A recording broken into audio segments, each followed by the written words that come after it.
In a small Japanese village in 1906, a boy was born who would one day change the way the world moves.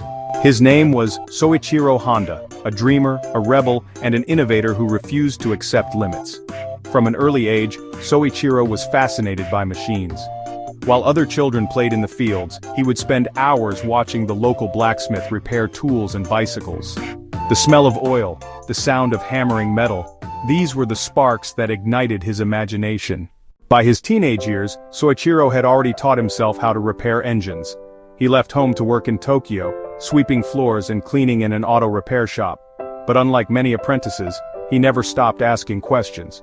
He wanted to know how everything worked and how it could work better. His journey was not an easy one. Time and again his ideas were rejected. He tried building piston rings for Toyota, but his early attempts failed. The materials were weak, the designs imperfect. Yet instead of giving up, Soichiro saw failure as a teacher. He once said, "Success represents the 1% of your work which results from the 99% that is called failure." Then came the war. Soichiro's factory was bombed twice and his life's work reduced to rubble. Many would have abandoned their dreams. But not Soichiro. Out of the ruins he found opportunity. He noticed a simple problem. People needed transportation.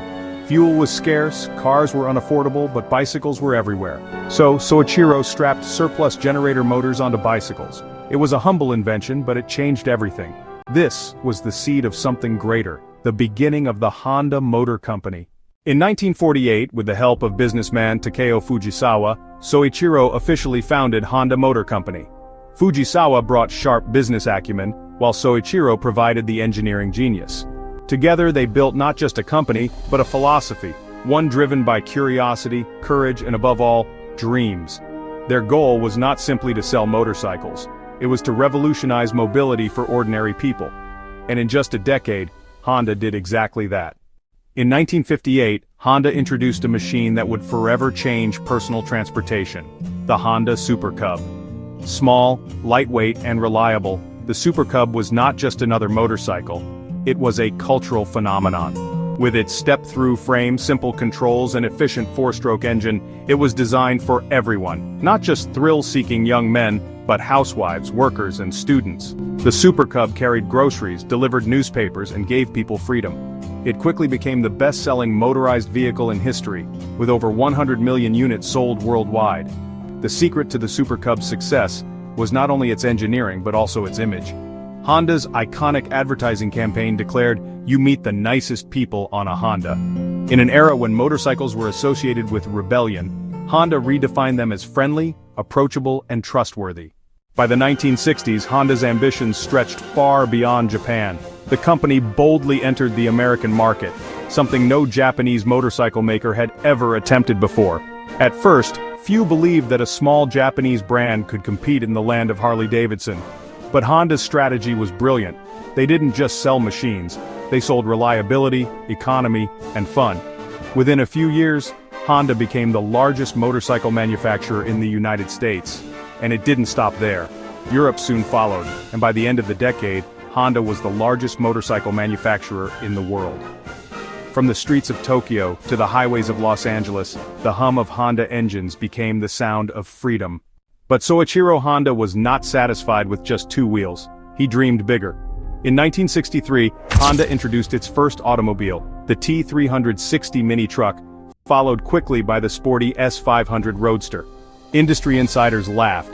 They said Honda had no place in the automobile industry, dominated by giants like Toyota, Nissan, and American automakers. But once again, Honda's unconventional spirit proved them wrong. Honda's cars were small, agile, and fuel-efficient, perfect for a world beginning to worry about rising fuel costs. And just as with motorcycles, Honda's commitment to quality and innovation won over drivers around the globe. For Honda, racing was never just about trophies. It was about pushing limits, testing new ideas, and transferring lessons from the racetrack to the road. In 1959, Honda became the first Japanese manufacturer to enter the Isle of Man TT, one of the most dangerous and prestigious motorcycle races in the world. Critics scoffed at the newcomers, but within just a few years, Honda dominated the podiums, proving its machines could match and even surpass the best in Europe. And in 1964, Honda entered the world of Formula One. It was a daring move. Competing against established European powerhouses seemed like madness. Yet in 1965, at the Mexican Grand Prix, Honda stunned the world by claiming its first F1 victory. For Soichiro Honda, it was never about playing it safe. It was about learning, innovating, and chasing dreams at full throttle. As the 1970s began, the world faced an oil crisis. Fuel prices soared and governments demanded cleaner, more efficient engines. Many automakers struggled. Honda saw opportunity. In 1972, Honda introduced the Civic, a compact, fuel-efficient car that won praise for its reliability and practicality. But the real breakthrough came with Honda's CVCC engine, a technology that met US emission standards without the need for expensive catalytic converters. Once again, Honda proved that innovation was its greatest weapon. With the Civic, Honda transformed from an outsider into a respected global player. And soon after, the Accord arrived, an affordable, stylish sedan that became a cornerstone of Honda's success in America. At the heart of Honda's success is not just technology, it's philosophy. Soichiro Honda believed in the power of people, in the creativity of engineers, and in the courage to fail. His company embraced a culture where mistakes were not punished, but celebrated as steps toward progress. A company is most respected, Honda once said, not for its wealth, but for its contribution to society. That belief became Honda's guiding light.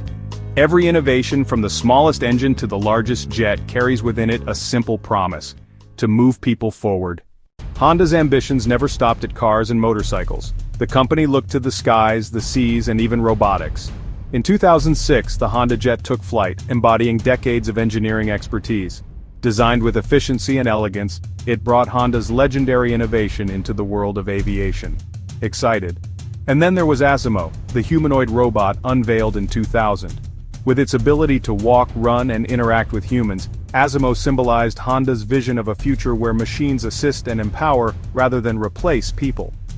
From solar cells to hydrogen-powered fuel cell vehicles, Honda has consistently pursued cleaner, smarter, and more sustainable solutions for the world. The road has not always been smooth. Economic downturns, recalls, and fierce global competition have tested Honda's resilience. Yet time and again the company returned to its roots: innovation, quality, and the courage to dream. Today, as the world shifts toward electrification, Honda is reimagining itself once more.